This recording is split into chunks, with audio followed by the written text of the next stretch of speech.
Appearance on Dion's Daily Dose does not imply endorsement from or by any candidate or guest. The views, thoughts, and opinions expressed by Dion Bergeron or Dion's Daily Dose are his own and do not represent the views, thoughts, and opinions of any guest. Material and information presented is for general information purposes only. The Dion's Daily Dose name in all forms and abbreviations are the property of its owners, and its use does not imply endorsement of or opposition to any specific organization, product, or service. If you'd like to support the show, please visit our Patreon at patreon.com/Dion's Daily Dose. Welcome, ladies and gentlemen, to another episode of Dion's Daily Dose. Today is Tuesday, June 9th. 9th already, man. Time is just flying by. So today's video is going to be a little different. We're going to talk about cancel culture. It has been around for much longer than a lot of people think. It's gained serious popularity with social media, instant communication across the world, stuff like that. But it's actually been around for a long time. It's just that the name wasn't assigned to it. Really, what it comes down to is public shaming. There's actually a very, very kind of long, but really interesting New York Times article that was written. And I know the Times, at first I'm like, but it's actually pretty deep and interesting. The name of the article is How One Stupid Tweet Blew Up Justine Sacco's Life. And again, it's a really long article. It's back from 2015. Justine Sacco, I don't know if you say it, if it's Sacco or Sacco, but let me get this shared to you so you can see. And it's pretty interesting. It really legitimately was one stupid tweet. And I'm not gonna go through the whole article. It's the name, the author is John Ronson, not Ron Johnson. John Ronson, right? And it's all about this person who sent a tweet, just a simple tweet, and her life was destroyed over it. This is not the only thing. There are dozens. Look, on Reddit, this is just a quick scroll down look at all. And these are all the same thing. These are all one thing that someone did, just one mistake, one insensitive thing, and their lives were destroyed. There are a few that I'm going to touch on real quick, and then we'll have the discussion about is it right? Let me get you the link for this article first from the New York Times so you can peruse it at your leisure. It's pretty interesting. Like I said, it's pretty long, but definitely an interesting read. Let me show you a couple of the ones that I have been able to dig up. This one is very, very interesting. It is James Damore. Damore, A as in about, so Damore. About Google's culture and diversity policies. He wrote a memo, an internal memo, in July of 2017. The memo and Google's subsequent dismissal of Damore in August 2017 became a subject of interest for the media. The company fired Damore for violation of the company's code of conduct.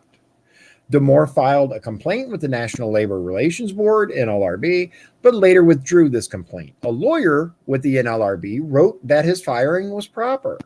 After withdrawing this complaint, Damore filed a class action lawsuit retaining the services of attorney Harmeet Dalal. Dillon, alleging that Google was discriminating against conservatives, whites, Asians, and men. Damore dismissed his claims in the lawsuit to pursue arbitration against Google. Now, does anyone remember, Walter, hey, good to see you, man. Does anybody remember this? When this happened, I actually remember seeing this story when it came out, and we knew that Google, it has a very serious lefty bias, right? It's no secret. Everyone knows this. They had a consolation meeting right after Trump won to break the news to their employees that Hillary Clinton did not get the nomination. So we know that it's a very lefty culture. The memo that he wrote was actually, I thought, right on point. It was a really good memo. I recommend that you take a look. It's pretty interesting. He went in about their policies and how they were left aligned and worried about what that would mean. They fired him for it. They fired him for it because of the outrage culture. Let me show you the next one. We've got a couple of really interesting. This is very recent. Philadelphia editor resigns over Buildings Matter headlines. This is Philadelphia. Philadelphia Inquirer's top editor is resigning after an uproar over a headline lamenting damage to businesses amid turbulent protests denouncing police brutality against people of color, the paper announced Saturday. The newspaper said Stan Wisnowski, 58, was stepping down as senior vice president and executive editor. The Inquirer had apologized for a, quote, horribly wrong decision to use the headline Buildings Matter Too on a column Tuesday about looting and vandalism on the margins of protests of George Floyd's death in Minneapolis at the hands of a white police officer. The backlash came as the New York Times was widely criticized for publishing an opinion piece by Tom Cotton, remember, advocating the use of federal troops to quell the protesters. About 30 members of the Inquirer's 210-member editorial staff called in sick earlier this week, and Black staff members angrily condemned the headline. It appeared over an article by architecture critic Inga Safran, who worried that buildings damaged in violence over the past week could, quote, leave a gaping hole in the heart of Philadelphia. The Inquirer drew fresh scorn after it replaced that headline online with one that read, quote, Black Lives Matter, do buildings. Eventually, the newspaper settled on, quote, damaging buildings disproportionately hurt the people protesters are trying to uplift. They published an apology and sent a memo to staff. It was offensive and inappropriate, and we need more people. We got to have a more diverse workforce. Wisnowski had worked at the Inquirer for 20 years and was editor when the paper won the 2012 Pulitzer Prize for Public Service for an in-depth investigation into violence within Philadelphia schools. He will formally leave the newspaper June 12th. Hughes did not immediately name a successor. Now, what the heck is going on with this? A guy makes a legitimate article, right? These buildings that are getting destroyed are negatively affecting these communities. The store owners, makes an article about it, and cancel culture goes nuts. No, how dare you say that buildings matter? How dare you? And they fired him. The same guy that was responsible for them getting a Pulitzer Prize. It's insane. It is absolutely insane. there's lots more, but before we move on, I just want to touch on this for a moment. This is from the Daily Wire, granted, but you can find it from a variety of different sources. This is just the one that I picked. Minneapolis mayor asks Trump for aid after riots cause at least $55 million in damage. Look at this. This is heartbreaking. Look at this. Now, remember, this is the mayor that told the police to stand down. This is the mayor that told the police, no, don't stop these people, abandon the police station so that rioters could destroy it. Now they want the federal government to pay for all the damage that the rioters did.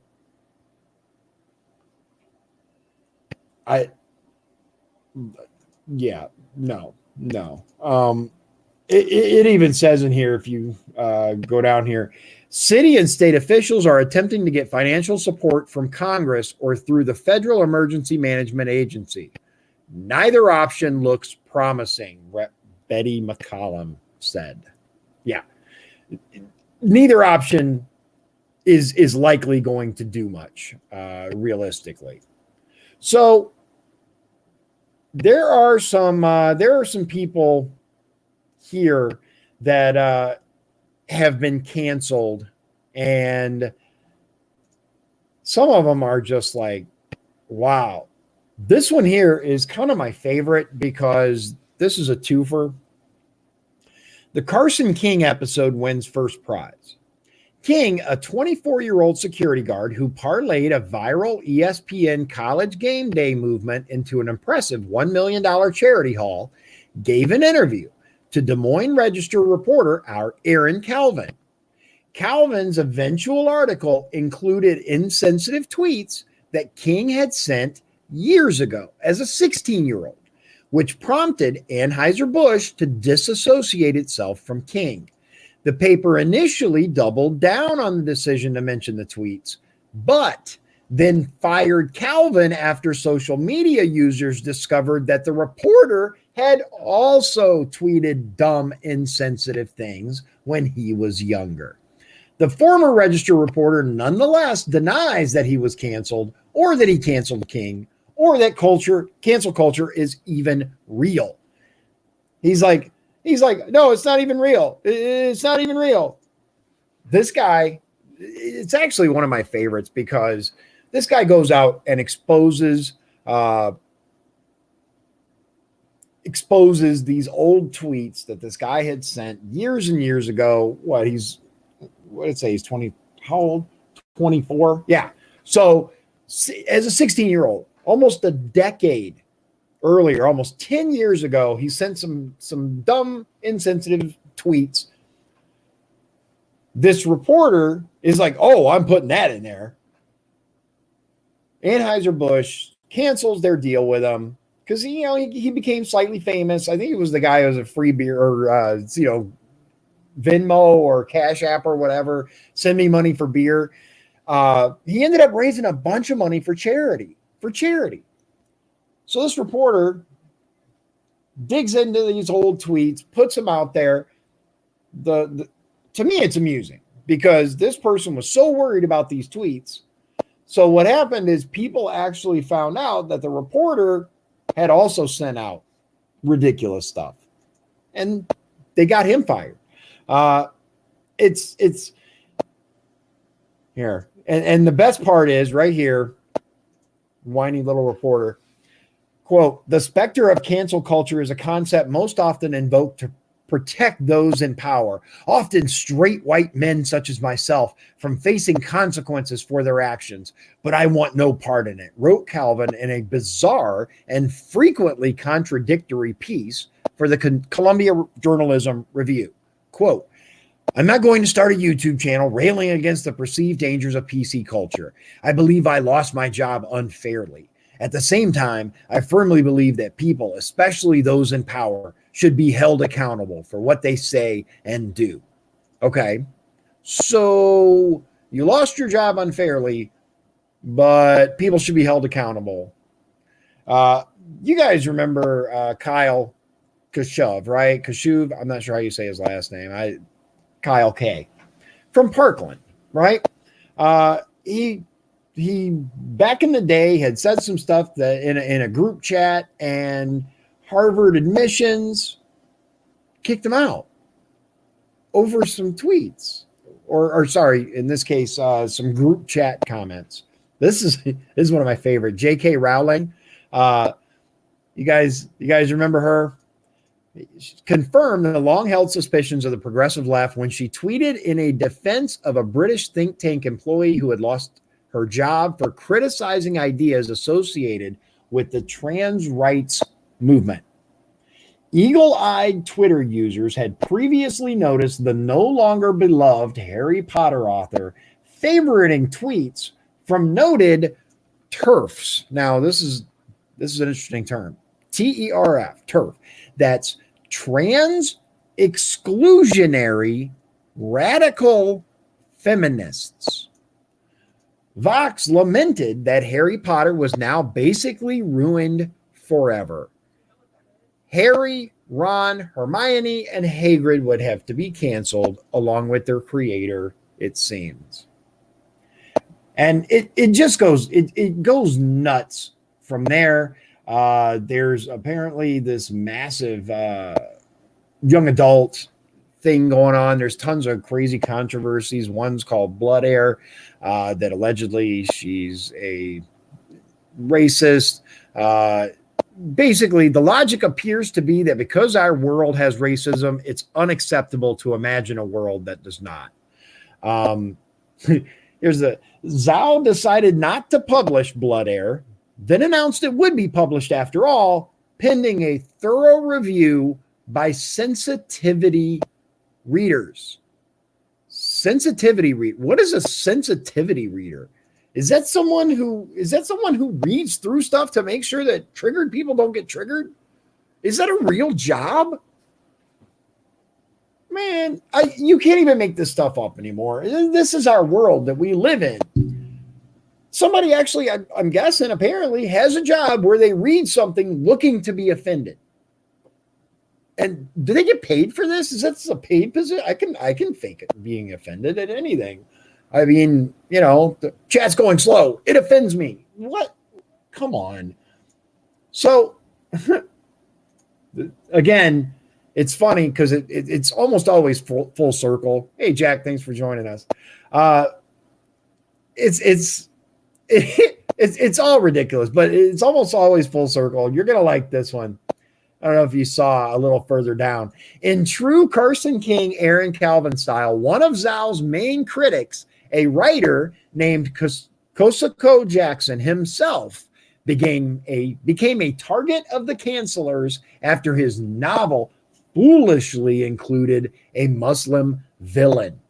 How dare he?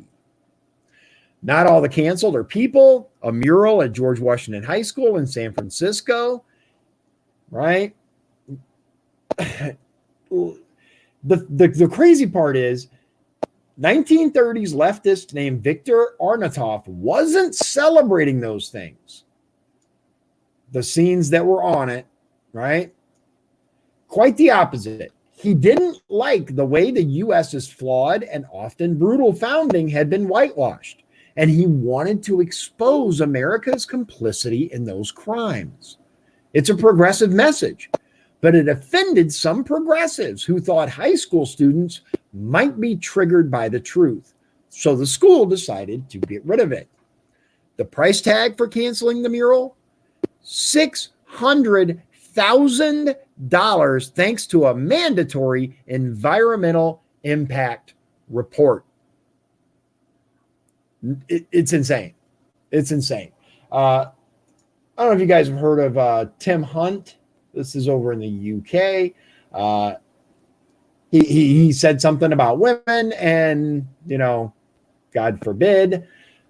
There's so much here that really is just insane. But do you remember? Did you guys hear about the guy who taught his pet pug to perform the salute? Count Dankula His name is Mark Meacham, right? Did you know he almost went to prison over this? Mark Meacham, known online as Count Dankula, to appear on late night debate series The Collective, right? They concluded it was not appropriate for him to appear. Uh, they fined him 800 pounds, their version of dollars, last year after being convicted of causing, you ready for this? Gross offense over a video of his girlfriend's pet pug raising its paw in apparent response to commands such as these.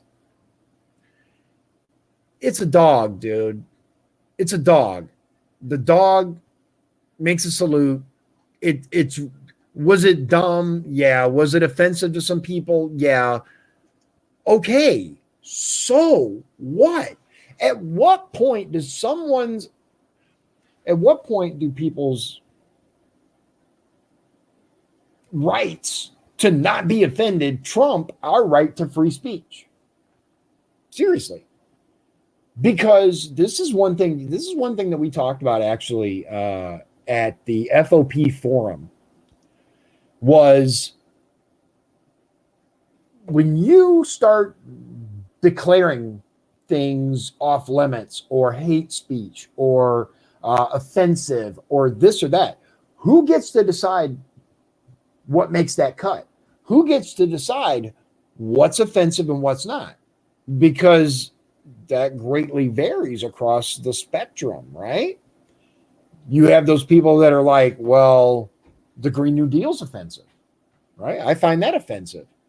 And then you have people that are like, America First is offensive. Free speech is free speech for a reason. That's what people don't seem to understand about these other countries. They're like, Britain, this, that, the other. They have great systems. They're this. We are the only nation on earth left that free speech is a part of our Constitution, that it's protected. UK, Germany, they have actually sent people to jail or charged them criminally for things they've said. Things they've said. Are you kidding me? Not done. They haven't hurt anyone. They've offended people. Since when did offending someone become a criminal offense? What kind of country, what kind of world do you want to live in where offending people, it's absolutely mind-blowing. It really is. And I think my personal take on it, I think a lot of these easily offended people were probably homeschooled. They didn't get social interaction, because if you remember, kids are mean. Little kids are mean. But they're mean, I think, so you build that resistance up, right? You get used to that stuff. It doesn't bother you anymore. There's no way that these people have interacted with real people throughout their lives. It's not possible that they could be that out of touch that they believe that their rights to not listen to you trump your right to say what you want. It's insane. And I'm not talking about those people that are calling for violence, because those are okay, right? The ones that are offering to pay bail for people that are burning stores down, it's okay to do that. But when you talk about how, we should take care of our country first, and I don't know, you're maybe not the brightest bulb in the box, that's not okay. It's not okay to express your opinion, but it is okay to bail out rioters. It is okay to burn down cities. And Walter, you're absolutely right. If you're a leftist, it is perfectly fine to say whatever you want. That's acceptable. It's encouraged even, right? But when you believe that this country is the greatest country on earth, if you believe American flag, if you believe in the standards and values that America has set throughout the years, you must be silenced. We cannot let your We cannot let your hatred infiltrate. Yeah, and you're absolutely right. Case in point, Antifa. These people are the antithesis of law and order, right? They want to burn down businesses. They want to defund things. All of these things are unfortunate. It really is. And we have politicians in our government that are saying they support Antifa. Ellison, right? He said, until you can prove to me that Antifa burns buildings down and all of this, then I support them. What? What? Are you out of your mind? Yeah, it's happening all over. There's so much going on.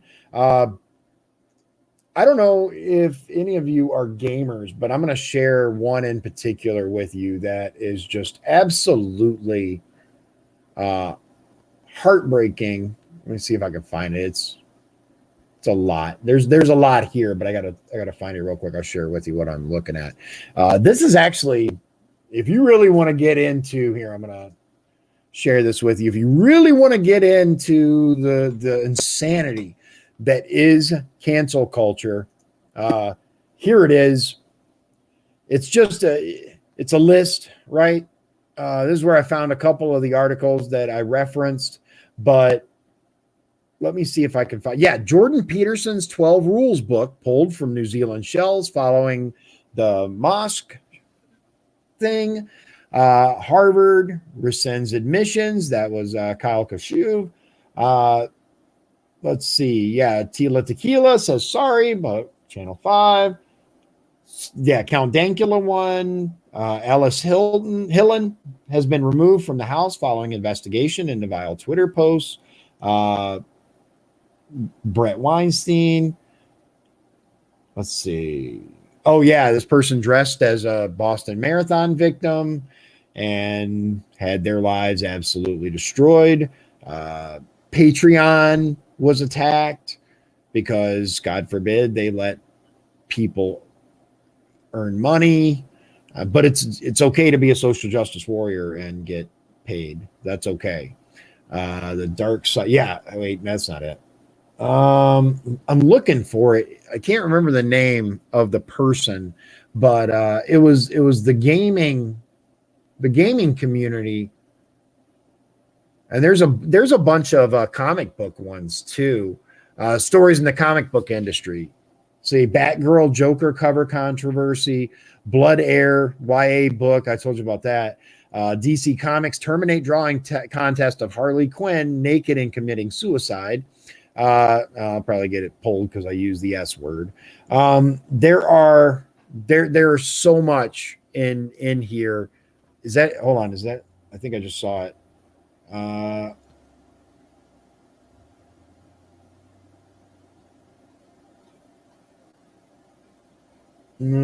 think I missed it. Anyway, it was I can't remember the names of it. Yeah, let's find out what the Tila Tequila one is. Thanks for that. Here, pop this up real quick. Let's see what's going on with that. Where was it?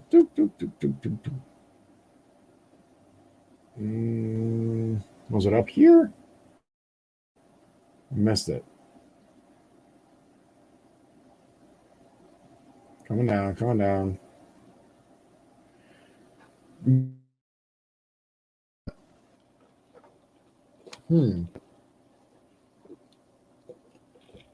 Must have been up here. I was reading them off. Oh, here it is. Tila Tequila. Let's see. What is this? Celebrity Big Brother 2015. Tila Tequila says sorry, but we're Channel 5 right to axe her. Whatever. Cookies. Ejected Celebrity Big Brother housemate Tila Tequila has said sorry for why she was booted out. The U.S. reality star lasted all of a day inside the house, but there were calls for to be kicked out almost immediately over social postings she made back in 2013. Once again, unfortunately, Channel 5 in the mall did not know about the views and attitudes Tila had expressed in social media postings prior to her involvement in the show. Channel 5 said in a statement last night, when they were brought to our attention, she was called to the diary room for a discussion with producers and was subsequently removed from the house. The views Tila had expressed and permitted to remain uncorrected are totally unacceptable, and accordingly, her continued involvement in the program was untenable. Now, Tila has had her say after she was removed from the CBB house. She issued a statement today which reads, back in 2013, I made a statement about Hitler not being a bad person and immediately realized soon after that I had made a terrible mistake that would ultimately come back to haunt me, said Tila. Okay, I got to stop there. I got to stop there. Really? Like, really? Come on. Come on. You didn't know? Yeah. Okay. Anyway, all this stuff about how, she's miserable and all this, that, and the other, but you get it. You get it. And you didn't. Yeah. Anyway, there are a couple of interesting things that I want to talk about that go beyond this. So I don't know if you've been paying attention to the election information, but there's a new development. I shared it earlier. Apparently, let me get back to it. One of the people in the LaPorte County Election Board, here it is, Volts, right? He resigned from the election board. This is from the regional news, and it says, as revelations of uncounted ballots, violated election laws, and calls for an independent investigation into the handling of LaPorte County's primary election come to light. Now, the Republican appointee to the LaPorte County Election Board has resigned. On Sunday evening, Volts emailed Republican Party Chairman Mitch Fikes to notify him of his resignation. Later that night, in a private Facebook post, Volts announced he had resigned from the election board. I thank Andrew for his service, said Fikes on Monday. We are now in the process of searching for his successor. Indiana election law states that Fikes has 5 days after receiving notification from the county clerk to nominate a successor to the election board. The election board is next scheduled to meet on Friday, June 12th at 2:00 p.m. to certify the results of the election. Now, there is one thing that I want to point out and I want to make very, very clear. The election board has until 3 p.m. on Friday, the same day, to have their election results in Indianapolis. So they're having a meeting exactly 1 hour before these results are supposed to be delivered to Indianapolis. I will let you make of that what you will. But if someone is going to say something about this election, it has to be soon. I'm done. I will tell you that I did send a letter to John Lake. I sent an email to him asking for an investigation. There's so much going on here with this, between the missing votes, between the missing machines, between the vote tallies being way up, way down. There's a lot going on. This is going to be my last coverage of this from my point of view as a former candidate. I'm done with the whole thing. I sent a letter to John Lake, just joining the other people from both sides of the aisle that are saying, something's up. Something's up with this. There's just way too much. And I don't know if you saw it. There is a video as well, Glenn Johnson from actually June 4th, where he actually gets into a lot of detail about, let's see here. Let's see if I can. Yeah, I'm going to put the link for it. My last video, it was shared. I had a chance to watch it after my live, and I'm going to share it to you. LaPorte County and Lake County. Yeah, they're not letting me. They're not letting me post it to Twitter conveniently enough, but it is what it is. I would definitely watch that if you haven't already. There are issues. Look, man, we got people that are like, I think it's a bad idea. I think we're going to have issues if we just open mail-in voting up to everybody. If we don't have a good valid reason, we should be able to go to the voting booths. We shouldn't have. Nobody wanted to listen. Oh no, it'll be fine. They said it'll be okay. We're not going to have any problems. It'll be all right. There's no fraud. Evansville. I don't know if you saw this. Evansville. Vanderburgh County woman facing election fraud charges. Yeah. She sent out a bunch of ballots that were already marked. There is so much everywhere that just doesn't make a whole lot of sense. It really doesn't.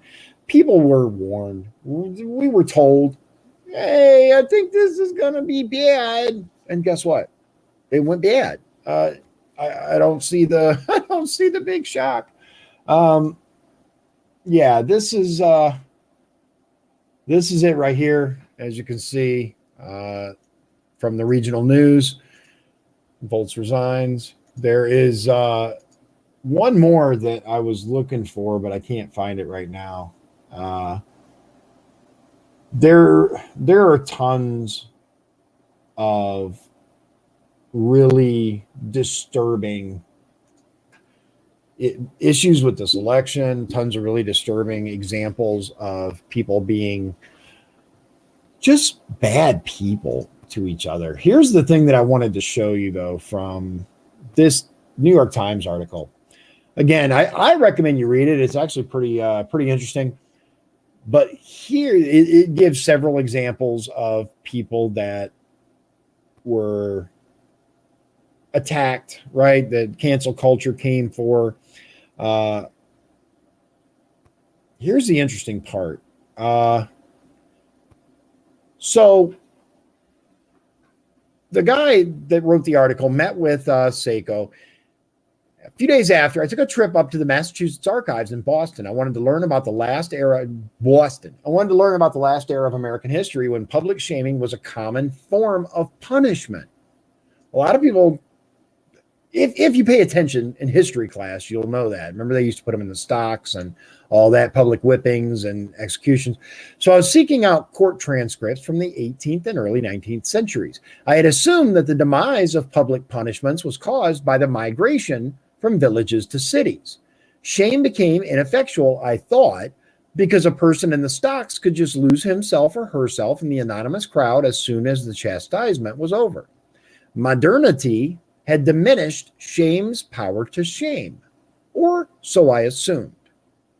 Long story short, it really isn't that's what happened. As a matter of fact, in a sermon, the Reverend Nathan Strong of Hartford, Connecticut, entreated his flock to be less exuberant at executions. Quote, "Go not to that place of horror with elevated spirits and gay hearts, for death is there. Justice and judgment are there. Some papers published scathing reviews when public punishments were deemed too lenient by the crowd. Suppressed remarks were expressed by large numbers," reported Delaware's Wilmington Daily Commercial, of a disappointing 1873 whipping. Many were heard to say that the punishment was a farce. Drunken fights and rows followed in rapid succession. The movement against public shaming had gained momentum in 1787 when Benjamin Rush, a physician in Philadelphia and a signer of the Declaration of Independence, I might add, wrote a paper calling for its demise. The stocks, the pillory, the whipping post, the lot. Ignominy is universally acknowledged to be a worse punishment than death, he wrote. It would seem strange that ignominy should ever have been adopted as a milder punishment than death, did we not know that the human mind seldom arrives at truth upon any subject till it has first reached the extremity of error. The pillory and whippings were abolished at the federal level in 1839, although Delaware kept the pillory until 1905 and whippings until 1972. That part I was like, what? 72? Yeah. Yeah, they actually allowed public whippings until the 70s, man. We as a culture, I think and it isn't just here, just in general, we have a tendency to, not only jump on the bandwagon, but my take on culture is just the next logical step in the public shaming, right? Now it's all digital. Everything's digital. You can threaten people online. You can harass people online. It's a lot harder to do it face to face. It's a lot harder to get up in someone's face and call them a terrible person or threaten them or do the things that you would normally do. It's a lot harder to do it when you're not anonymous. But people, when you're anonymous, it gives them, it emboldens them, right? And it's one reason why I really hope that we as a culture, especially law enforcement around the nation, actually starts prosecuting people for things, illegal things that they do online. Like you can't threaten someone's life. It doesn't matter if it's online. It doesn't matter. You can't do that, right? That's a direct threat. When you tell someone that, you are breaking the law. And unfortunately, we're seeing a lot of people, Trump's just calling attention to it. It's been happening for a long time. But there are many people who have threatened Trump, and the Secret Service will make the call, but they don't actually get prosecuted. I believe that has emboldened people. Remember 2016 election, we had the Electoral College that was actually getting death threats. Why aren't these people in jail? If we made a more public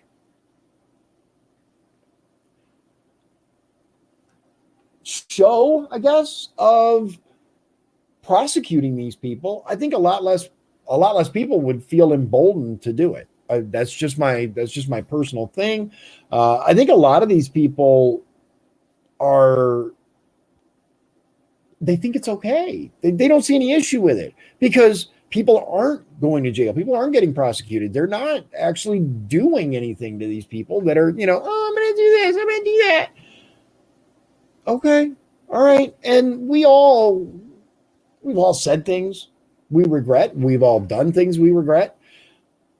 But at the end of the day, is it really okay to completely destroy someone's life over an insensitive tweet or post, or especially almost a decade ago, 5 years ago? And what's the line, right? And what line is it okay? Is it anything before 2015? Is it, only up until 2010? Anything after 2010 is, we can go after that. But if you said it before 2010, where's the line? Is it ever? Anything you ever said in your entire life? I was a jerk in high school, right? I said all kinds of stuff. I did all kinds of stuff. I was a teenager. Is the stuff that I said when I was a teenager going to be held to the person that I am now? Because I'm a completely different person now. And that, I think, is the crux of the issue. So it is what it is. What can we do about it? I don't know. I think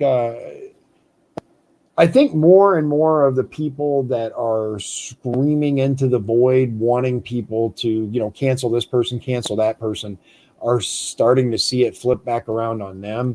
And I personally don't like cancel culture. I think it's a plague, but there are many things that are a plague on this planet.